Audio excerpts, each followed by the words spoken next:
ये है डरावनी दुनिया, जहाँ हर परछाई में छुपा है एक रहस्य, हर सन्नाटा सुनाता है कोई कहानी और हर दरवाजे के पीछे इंतजार करता है खौफनाक सच। अगर आपके दिल में है हिम्मत तो हमारे साथ आइए इस डर और रहस्य की अंधेरी गलियों में।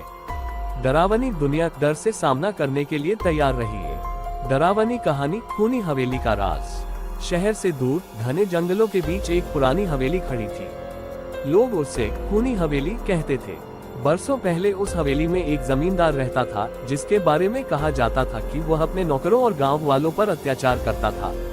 एक रात अचानक पूरी हवेली खून से लाल हो गई और उसके बाद से वहां से अजीब आवाजें आने लगी। गांव वाले कसम खाकर कहते थे कि वहां जो भी जाता है जिंदा लौटकर नहीं आता।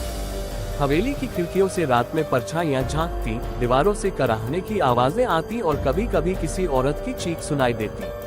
सालों तक कोई भी उस हवेली के पास नहीं गया, लेकिन कुछ युवाओं का एक ग्रुप, अजय, रोहित, सीमा और कविता, ने तय किया कि वो सच्चाई जानने हवेली जाएंगे।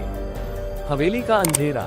जब वो चारों हवेली के अंदर दाखिल हुए तो दरवाजा अपने आप बंद हो गया। धूल से भरे गलियारे, टूटी खिड़कियां और खून जैसे धब्बों से सनी दीवारें देखकर उनके रोंगटे खड़े हो गए। अचानक पीछे से किसी के पैरों की आवाज आई, लेकिन वहाँ कोई नहीं था।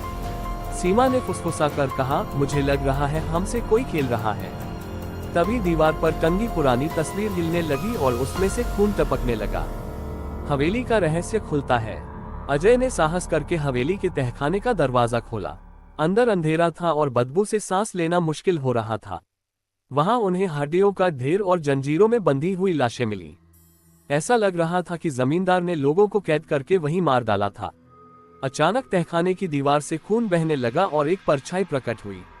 वह जमींदार की आत्मा थी। उसने गहरी आवाज में कहा, जो कोई भी मेरे रहस्य को जानने की कोशिश करेगा उसका भी यही अंजाम होगा।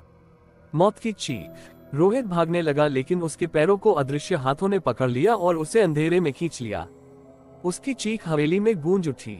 बाकी तीनों बेतहाशा भागने लगे। कविता को लगा कि उसने बाहर का दरवाजा देख लिया है, लेकिन जैसे ही उसने दरवाजा खोला, सामने वही जमींदार की आत्मा खड़ी थी। उसकी आंखें लाल जल रही थीं और चेहरे से खून बह रहा था। अजय और सीमा बचे रहने की कोशिश में ऊपर की मंजिल पर भागे।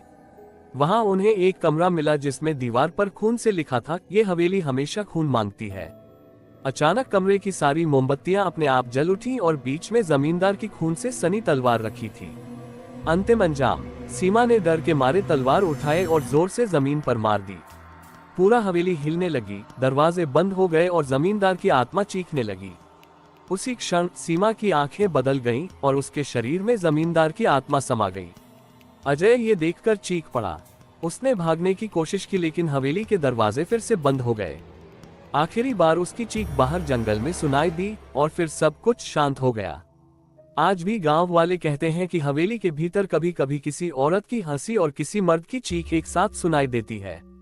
लोग मानते हैं कि अब हवेली का असली मालिक जमींदार नहीं, बल्कि सीमा की आत्मा है और हवेली अब और खून मांग रही है। अगर आपको ये डरावनी कहानी पसंद आई हो तो वीडियो को लाइक करें, चैनल डरावनी दुनिया को सब्सक्राइब करें और घंटी के निशान को दबाना मत भूलिए, ताकि अगली डरावनी कहानी सबसे पहले आप तक पहुंचे। अंधेरे में अकेले मत देखना, क्योंकि डर हमेशा आपके आसपास होता है।